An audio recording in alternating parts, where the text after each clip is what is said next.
안녕하세요. 원성도 TV를 찾아주셔서 감사합니다.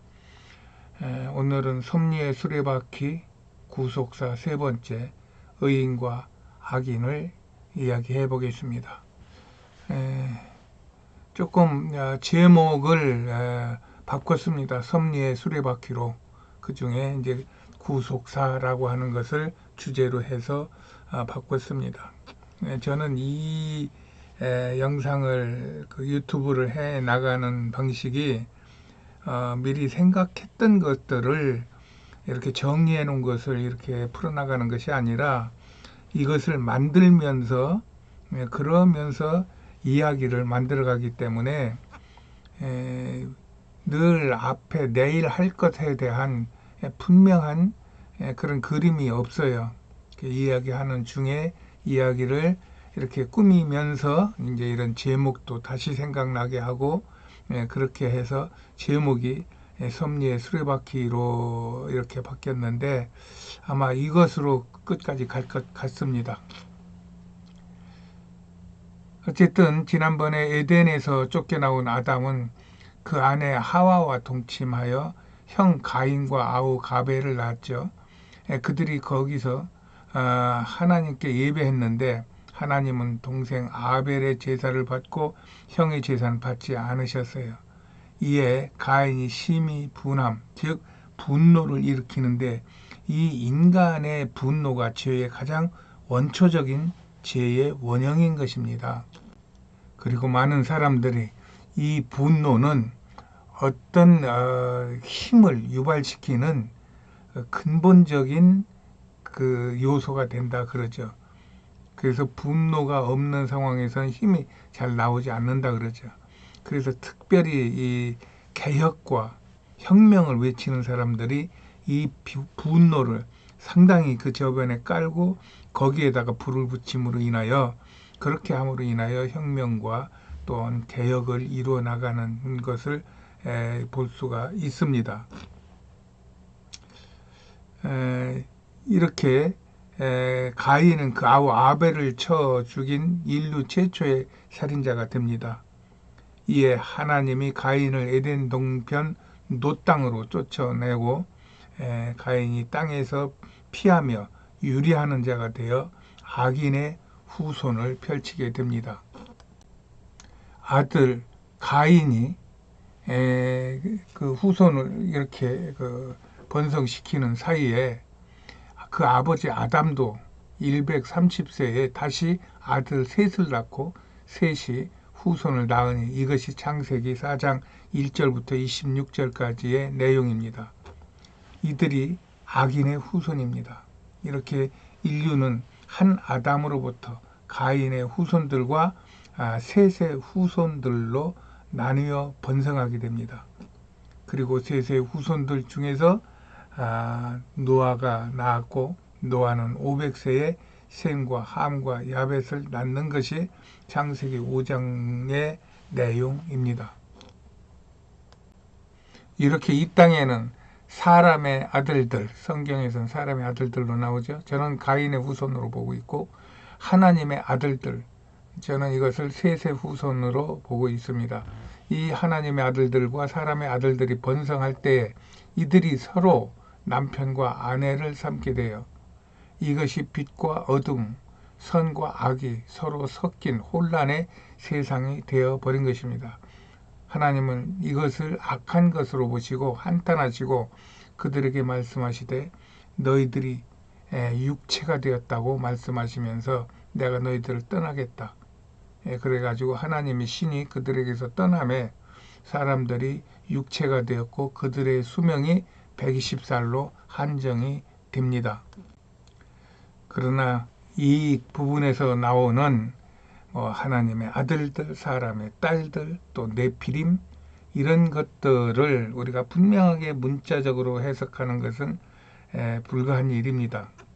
각자 성령께서 주시는 지혜와 충명이 그 빛이 각자에게 임하면은 각자에게 거기에 맞는 하나님의 음성을 받아들일 수 있는 그런 여건이 되리라고 봅니다. 그러나 분명한 것은 죄가 많은데 은혜가 많다는 것입니다. 이렇게 세상에서 죄가 죄를 더하여질 때 하나님은 창세기 6장 8절에서 노아에게 은혜를 입히셨다고 말씀하시면서 노아를 그 죄가 많은 세상에서 드러내십니다. 은혜를 입은 노아는 하나님과 동행하며 셈과 함과 야벳의 세 아들을 낳죠. 그러나 이들도 본성상 죄와 의가 섞여 있었던 것이에요. 그리하여 세상은 하나님의 백성들과 땅의 사람들이 서로 결혼하며 죄악이 가득한 것을 볼 수 있게 됩니다. 하나님은 사람들이 땅에서 죄를 짓고 있는 것을 보시고 여러 번 개입하셨지만 사람들은 그것을 죄인지 모르고 세상 열심을 갖고 죄를 더하고 있던 때가 노아의 때였습니다. 결국 하나님께서는 의인 노아에게 그동안의 땅의 모든 혈육 있는 자의 행위가 패괴함과 강포가 가득하다고 말씀하시면서 홍수로 그들을 멸할 것을 노아에게 말씀하십니다. 그러면서 너는 산 위에 방주를 지어서 그때 홍수 때의 구원을 받아라 하고 명령하시죠. 이 내용을 정리해 보면은 그 배의 크기를 제가 사진으로 찍었는데 이게 사진에서 비교가 잘 안 됩니다. 이거는 OOCL 저머니호라고 하는 중국의 중국 국적의 상선인데 세계에서 가장 크다고 그럽니다. 그리고 그보다 4, 5천 년 전에 먼저 만들어진 노아의 방주가 이렇게 생겼을 것이라고 그럽니다. 그런데 대체적으로 제가 이것을 비교를 해보면은 이 세계 최대 상선인 이 그 정원이 호보다 폭은 노아의 것이 훨씬 넓고 그 다음에 길이는 노아의 것이 훨씬 짧은 그러한 정도인데 아마 최대 상선의 크기의 한 절반 정도의 규모가 아니겠는가 이렇게 보여집니다. 노아는 이 하나님이 자기에게 명하신 이 배를 만드는 것을 약 100년가량 걸려서 산 위에다가 이런 어마어마한 배를 만들어 놨다는 것이 창세기 6장 8절부터 6장 21절까지의 말씀입니다. 성경에서 하나님께서는 인간을 만드실 때 인간들이 하나님을 찬양하도록 만드셨다는 말씀을 합니다. 그러므로 하나님의 관심은 누가 나를 영화롭게 하는가 일 것입니다. 그러면서 기다리십니다. 그러다가 이 땅의 죄가 관영하고 악이 횡행하여 더 이상 보시기 어려울 때 하나님은 이 일을 맡길 만한 사람을 준비해서 사용하시죠. 이들이 세상의 평가와는 상관없이 이기는 자들입니다. 신실한 신앙인들은 이 이끄는 자, 이기는 자의 삶을 보며 이 땅에서의 삶을 성공적으로 이루어 가려고 노력하는 것이죠. 대표적인 인물이 모세고 다윗이고 바울이죠. 아브라함은 이들보다는 급이 좀 다른 그런 신앙의 선진으로서 신앙의 모티브가 되고 우리 믿음의 근거가 되시는 특별한 위치를 점하고 있기 때문에 아브라함은 거기에 넣지를 않았습니다. 그러므로 이 세상은 하나님께서 쓰시는 의인들에 의하여 세상이 이끌림을 받는다. 저는 이렇게 믿는 사람입니다. 그러므로 죄악이 온 세상을 덮고 있는 지금이 바로 하나님을 바쁘시게 하는 때인 것 같습니다. 하나님은 구원을 위해 일할 자를 준비하셨고 그를 들어 사용하실 것입니다. 하나님의 뜻은 세상이 멸망당하는 것이 아니라 구원을 받는 것을 하나님이 원하시기 때문에 하나님은 어떤 경우에도 이 세상을 구원하시는데 그 구원을 이끄는 자, 이기는 자가 의인이라는 것입니다. 이런 의인들, 그 중에서도 이기는 자, 사람들이 요한계시록에 집중적으로 말씀이 되고 있습니다.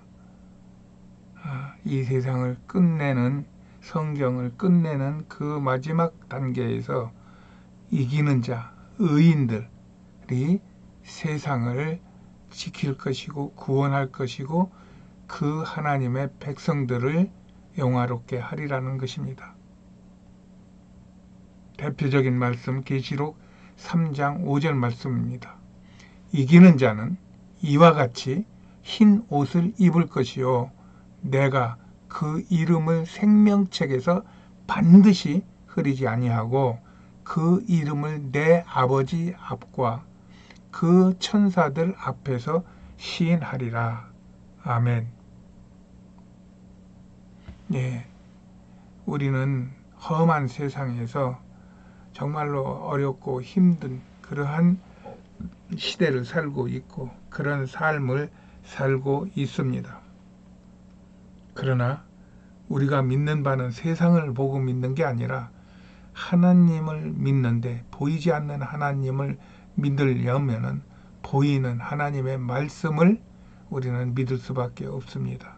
이 하나님의 말씀이 하나님의 백성들은 반드시 어떤 환경 속에서도 이기는 자가 되어서 그 이름이 아버지 앞에서 지워지지 아니하고 천사들 앞에서 지워지지 아니하고 예수 그리스도의 그 손에 붙들려 그 손의 받들음을 받아서 하나님 앞에 올려질 것이라고 하는 그런 생생한 그림이 우리 그리스도인들에게는 있어야 됩니다. 이것이 있는 사람들을 이기는 자라고 그러고 이것이 이기는 자들이 하나님의 영광을 맛볼 것입니다.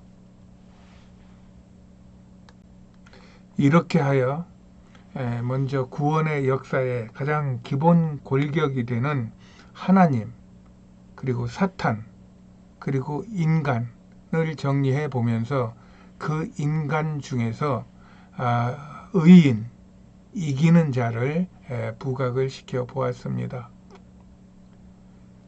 하나님의 구원은 이 세 요소가 서로 새끼 꼬이듯 꼬여 나가는 것이고 그 모든 일은 하나님의 뜻, 곧 섭리에 의해서 움직인다는 것을 저는 말하고 싶은 것이고 앞으로 그러한 전제를 가지고 요한계시록까지 하나님의 섭리 안에서의 구속사, 그러니까 섭리의 수레바퀴, 섭리의 수레바퀴의 구속사를 집중적으로 들여다보려고 하는 것입니다.